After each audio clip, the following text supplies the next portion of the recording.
মাই বুক চ্যানেলে সবাইকে স্বাগত। আজ আমরা পঞ্চম শ্রেণী বাটারফ্লাই বইয়ের লেসন 4 মেমোরি ইন মার্বেলের 48 থেকে 51 পেজে যে অ্যাক্টিভিটিগুলোর দেওয়া রয়েছে সেগুলি সলভ করব। লেটস ডু, চলো করি। অ্যাক্টিভিটি 1। অ্যাক্টিভিটি 1-এ রয়েছে let's complete the sentences with information from the text. চলো পাঠ থেকে তথ্য নিয়ে বাক্যগুলো সম্পূর্ণ করি। এ নাম্বারে রয়েছে Tarun's grandfather new A lot about the Taj Mahal because he ওয়াজ, শূন্যস্থানে হবে এ রিটায়ার্ড টিচার। তরুণের ঠাকুরদা তাজমহল সম্বন্ধে ভালো রকম জানতেন কারণ তিনি ছিলেন একজন অবসরপ্রাপ্ত শিক্ষক। বি নাম্বারে রয়েছে Akbar the great was the grandfather of, শূন্যস্থানে হবে প্রিন্স খুররাম। মহান আকবর ছিলেন খুররামের ঠাকুরদা। সি নাম্বারে রয়েছে Khurram first saw Arjumand Banu Begum at, শূন্যস্থানে হবে মিনা বাজার। খুররাম প্রথম আরজুমান্দ বানু বেগমকে দেখেছিলেন মিনা বাজারে। ডি নাম্বারে রয়েছে প্রিন্স খুররাম ওয়াজ লেটার নোন অ্যাজ, শূন্যস্থানে হবে শাহজাহান। রাজকুমার খুররাম পরবর্তীকালে শাহজাহান নামে পরিচিত হন। ই নাম্বারে রয়েছে মুমতাজ মহল মিন্স, শূন্যস্থানে বসবে the brightest crown of the world. Mumtaz মহলের অর্থ হল পৃথিবীর উজ্জ্বলতম মুকুট। এফ নাম্বারে রয়েছে Shahjahan build the Taj Mahal in memory of, শূন্যস্থানে হবে মুমতাজ মহল। শাহজাহান তাজমহল নির্মাণ করেছিলেন তার প্রিয়তম বেগম মমতাজ মহলের স্মৃতির উদ্দেশ্যে। জি নাম্বারে রয়েছে Taj Mahal is one of the, শূন্যস্থানে হবে 7 wonders of the world. Taj Mahal পৃথিবীর সপ্তমাশ্চর্যের মধ্যে অন্যতম। অ্যাক্টিভিটি 2। অ্যাক্টিভিটি 2-তে রয়েছে let's arrange the জাম্বলড words with the help of the given hints.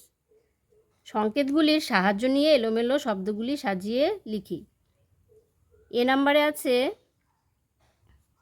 দেখো এখানে হিন্টসও দেওয়া রয়েছে।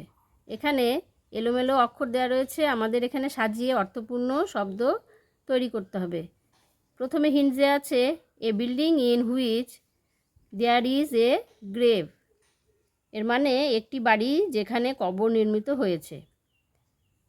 এখানে অক্ষরগুলি সাজিয়ে লিখলে হবে মৌজোলিয়াম। মৌজোলিয়াম মানে সমাধিক্ষেত্র। বি নাম্বার, বি নাম্বারে হিন্টস রয়েছে এ ম্যান ফ্রম পার্সিয়া, এর বাংলা মানে হচ্ছে পারস্য থেকে যিনি এসেছেন। এই অক্ষরগুলি সাজিয়ে লিখলে হবে পার্সিয়ান। সি নাম্বারে রয়েছে হিন্টটা দেখে নিই, এ ভ্যালুয়েবল স্টোন, এর মানে মূল্যবান পাথর। অক্ষরগুলি সাজিয়ে লিখলে হবে জুয়েল।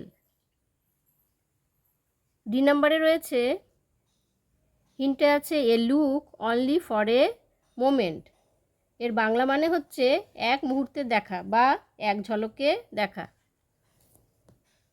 এই অক্ষরগুলি সাজিয়ে লিখলে হবে গ্লিমস। নিচে দেখো লেখা আছে লেটস লার্ন, চলো শিখি। Let's look at the following sentences from the text. এসো পাঠ থেকে নেওয়া নিচের বাক্যগুলি লক্ষ্য করি। প্রথম বাক্যে রয়েছে he only knows that it is a beautiful monument situated in Agra. সে কেবলমাত্র জানে যে এটি আগ্রার একটি সুন্দর সৌধ। পরের বাক্যটি দেখো লেখা আছে তরুণ প্রমিসড নট টু বি নটি। তরুণ প্রতিজ্ঞা করেছিল যে সে দুষ্টু হবে না। The red colored words in the above sentences are describing words or adjectives.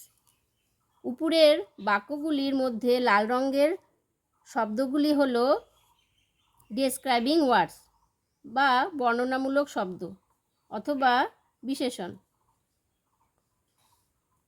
দেখো এখানে লাল রঙের শব্দ রয়েছে বিউটিফুল আর নটি। They tell us something about the subject. এগুলি সাবজেক্ট বা উদ্দেশ্য সম্বন্ধে আমাদের কিছু বলে।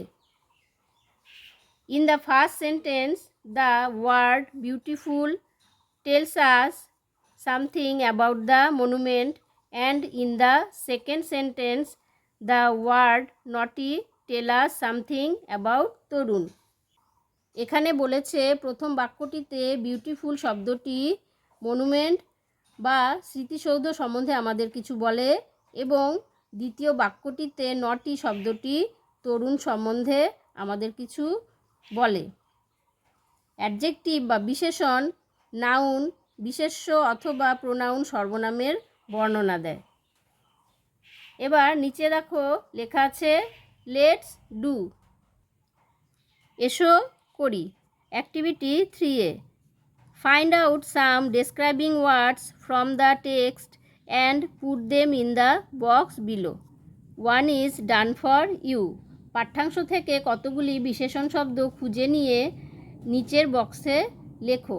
একটি করে দেওয়া রয়েছে, দেখো এখানে একটি করে দেওয়া রয়েছে বিউটিফুল। পাঠ্যাংশ থেকে আমরা বিশেষণ শব্দগুলি এখানে বেছে বেছে খুঁজে লিখব। আমি লিখেছি গুড, গুড মানে ভালো। নটি, নটি মানে দুষ্টু। ব্রাইটেস্ট, ব্রাইটেস্ট মানে উজ্জ্বলতম। স্যাড, স্যাড মানে দুঃখিত। বিলাভড, বিলাভড মানে সবার থেকে প্রিয়। ডেড, ডেড মানে মৃত। ম্যাগনিফিকেন্ট মানে জমকালো। হোয়াইট মানে সাদা। ফার্স্ট মানে প্রথম। রিটায়ার্ড মানে অবসর প্রাপ্ত। Activity 3B, let's make sentences with the adjectives given below. চলো নিচে দেওয়া বিশেষণগুলি দিয়ে বাক্য গঠন করি। এখানে দেখো 4টি বিশেষণ দেওয়া রয়েছে, অনেস্ট, পুওর, ন্যারো আর ট্রু।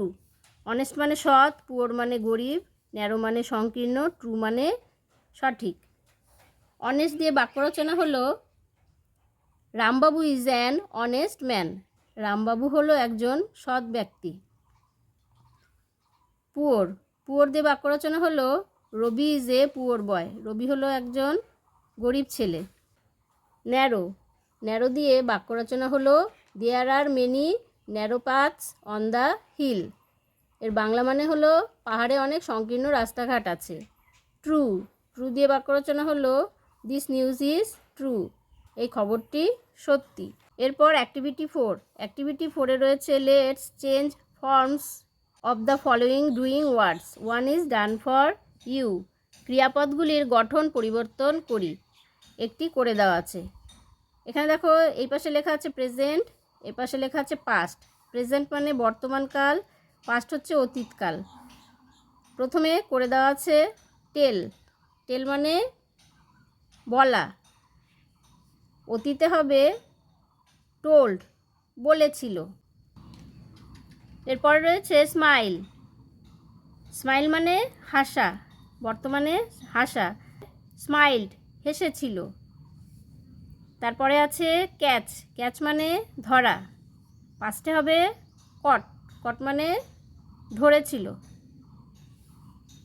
এখানে দেখো আছে গো, গো মানে যাওয়া। পাস্টে হবে ওয়েন্ট, ওয়েন্ট মানে গিয়েছিল। শেষে আছে ওয়ান্ট, ওয়ান্ট মানে চাওয়া। পাস্টে হবে ওয়ান্টেড, চেয়েছিল। লেটস লার্ন, চলো শিখি। Let's look at the following sentences from the text. পাঠ থেকে নেওয়া নিচের বাক্যগুলির দিকে দেখো। প্রথম বাক্যটি হলো Tarun studies in class 5। Tarun 5ম শ্রেণীতে পড়ে।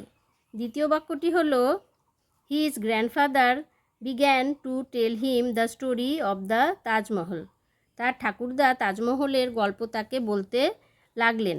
The words in colour are called preposition. রঙিন শব্দগুলিকে সম্বন্ধসূচক অব্যয় বলা হয়। A preposition is a word used before a noun or a pronoun to indicate place, position, time or method. Let's see some examples. Preposition হলো একটি শব্দ যা বিশেষ্য সর্বনামের আগে ব্যবহৃত হয় এবং এটি স্থান, অবস্থা, সময় অথবা প্রণালীর সম্পর্ক নির্দেশ করে। এসো কতগুলি উদাহরণ দেখি। প্রথমে আছে the book is in the bag, বইটি ব্যাগের মধ্যে আছে। দ্বিতীয়টি the book is on the table, বইটি টেবিলের উপর আছে। 3 number the book is under the table, বইটি টেবিলের নিচে আছে। 4 নম্বরে আছে the book is for you, বইটি তোমার জন্য। 5 নম্বরে আছে she gave a book to her teacher, সে একটি বই তার শিক্ষককে দিল। 6 নম্বরে আছে she held the book over the table, টেবিলের ওপর সে তার বইটি ধরেছিল। 7 নম্বরে আছে she read the book during class, class চলাকালীন সে বইটি পড়েছিল। In each of the above sentences, the preposition shows the position, time, method and place. উপরের বাক্যগুলির প্রত্যেকটি প্রিপোজিশন অবস্থান, সময়, পদ্ধতি এবং স্থানকে দেখিয়েছে। লেটস ডু, চলো করি। অ্যাক্টিভিটি 5, অ্যাক্টিভিটি 5-এ কী দেওয়া আছে দেখি।